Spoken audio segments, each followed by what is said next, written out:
Olá, amigos cinéfilos. O filme que vou apresentar hoje na Mostra de Cinema do Cauê é um filme de 1979, que eu acho um ano muito especial na história do cinema, chamado A Sedução de Joe Tynan, ou The Seduction of Joe Tynan, ou Joe Tynan. É um filme com um ator que eu gosto muito, é um ator que vem da televisão, o Alan Alda, e com a Meryl Streep. E aí eu posso falar algumas coisas sobre ele. Eu gosto muito desse momento do cinema americano, 1979. É muito próximo do ano que eu nasci e eu tenho essa tendência, talvez explicada por questões astrológicas, de criar uma dialética de retorno à origem, ao nascedor e voltar. Então eu gosto muito de toda a arte feita aí em volta ou por volta da época que eu nasci. E eu gosto muito desse clima.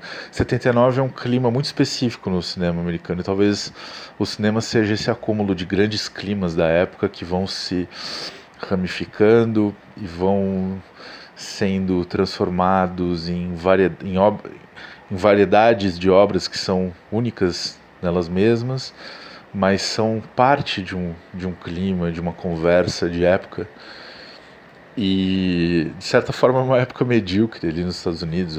O John Lennon exilado em casa, aí ele vai viajar para o Japão e fazer um passeio de navio de barco pela África do Sul e depois por Nassau.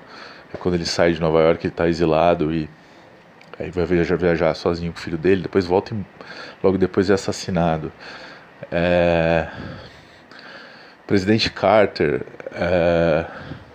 é o então tem muito filme de advogado nessa época, direitos humanos e uma inflamação do discurso humanista ali que se dá no final dos anos 70, pré-era Reagan. E os filmes são um pouco isso, mas tem uma coisa além disso, que é um certo fantasma de época, que é essa existência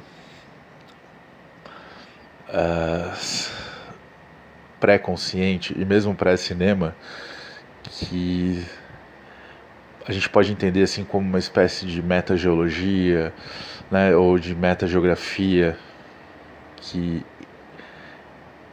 se instala anteriormente à arte e abriga a arte. É um conjunto assim de vegetações, de climas, de cores, né, dados da paisagem, né, que existem de uma forma muito abstrata e ali se instalam coisas, se instalam criações, por exemplo, a do cinema. Então eu acho que esse é um filme bem 79 e não é um grande filme. Eu gosto muito desse filão do cinema norte-americano, que é o dos grandes filmes, não grandes filmes. Esse é um típico, tanto é que ninguém sabe, ninguém lembra, e é de um diretor muito injustiçado. Outro dia eu tava pensando, agora tá morrendo todo mundo, aí só com a morte, né, a Terra vai recriar a si própria e o cinema, com os novos corpos, as novas ideias envolvendo os outros corpos descobertos. E outro dia eu tava pensando, quem que sobrou aí, né? Quem que é o cineasta mais velho que tem aí, que ainda tá faltando morrer? Aí eu tava pensando, todo mundo vai falar o Clint Eastwood, né?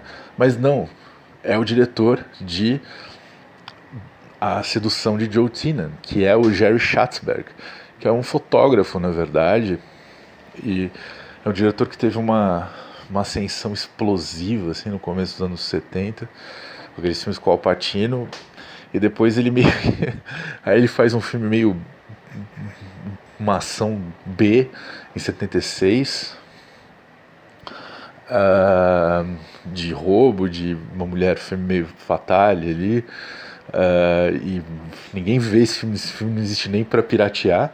Aí ele volta com esse Joe Tynan, com o Alan Alda.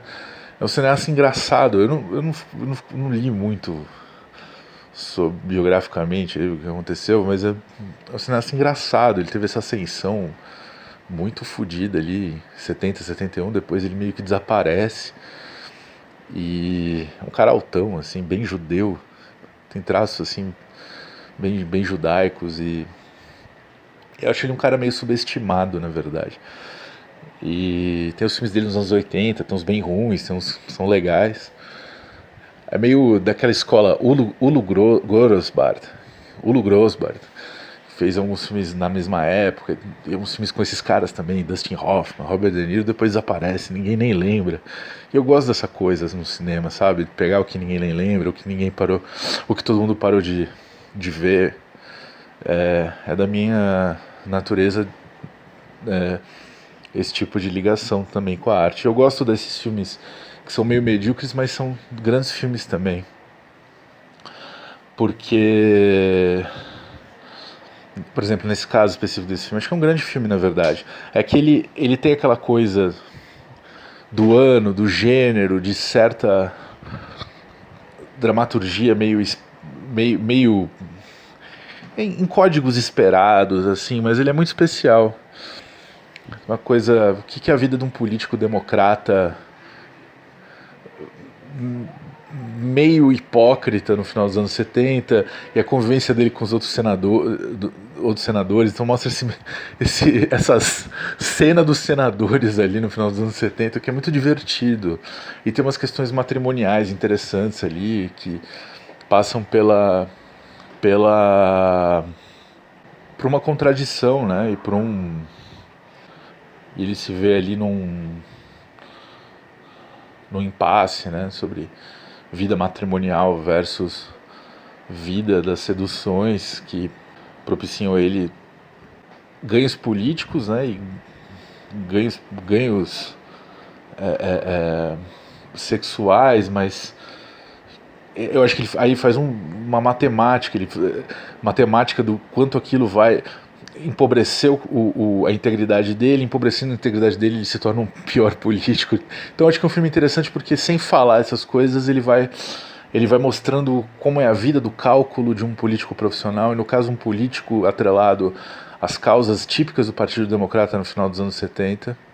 É como se fosse assim, você vê um filme sobre Joe Biden. E eu acho muito interessante a maneira como ele entra nesse interior aí muito bonita a maneira como ele entra nesse interior, nessas entranhas da cena íntima, e da cena da sociabilização entre políticos do Capitólio no final dos anos 70. E tem esse clima presidente Carter, assim, e um clima de cinema da época. E eu acho especiais esses filmes que mantêm o fantasma da época, sobretudo os que mantêm o fantasma da época vivos, porém claramente decadentes, apodrecendo de decadentes.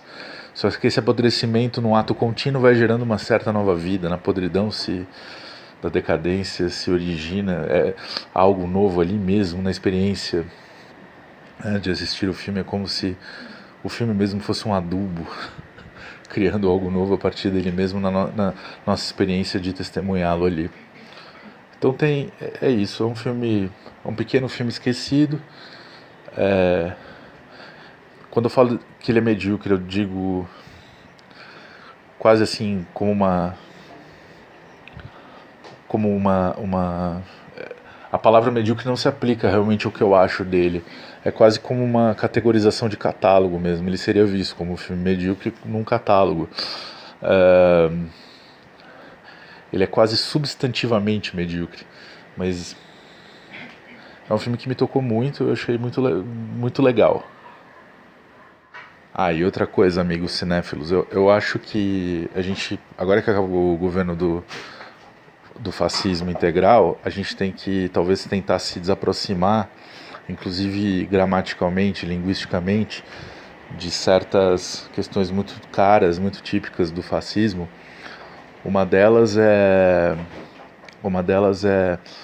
o tique patológico formalista, que na verdade não formalista nem formalista é uma espécie de formalistinha, o tique patológico de uma observação eruditizante e empobrecedora no ver o cinema, que acaba levando a experiência do ver o filme para uma instância de uma fenomenologia que quase nunca se apresenta de fato, quase nunca é verídica, né, na construção do filme, na construção daquilo que importa, que é a dialética da experiência do espectador com o filme. E no fundo são desligamentos, né, desligações. Não ligam coisa a nada, não ligam ninguém a coisa nenhuma. E eu acho uma grande oportunidade agora que o fascismo acabou, pelo menos institucionalmente, exercitar esse abrir mão de linguagens e parafernálias típicas do fascismo, como é essa postura meta-aristocrática, meta-patrimonialista, meta-latifundiária e meta-oligárquica na relação com o cinema, que vai criar hierarquias que são falsas hierarquias e vai criar filtros formalistas e formalidades que são meras futilidades e meras ligações primitivas que se passam por códigos de grande soberania linguística, de grande valor linguístico, quando na verdade é puro fascismo, né? Que o fascismo é essa má soberania e falsa soberania de artificialidades, más artificialidades escravizantes que tomam os lugares e tomam, né, como propriedade os campos da humanidade. Então é isso, um exercício também, né, de estímulo a essa prática, a minha apresentação aqui, e também a escolha do filme em si.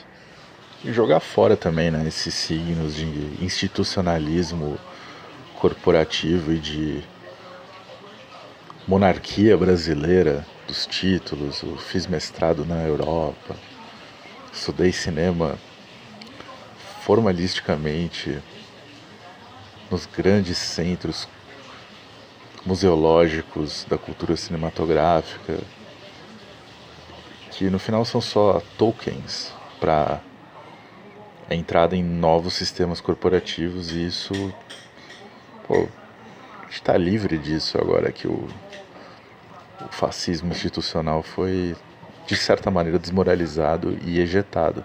Então fica aí minha dica para os parceiros.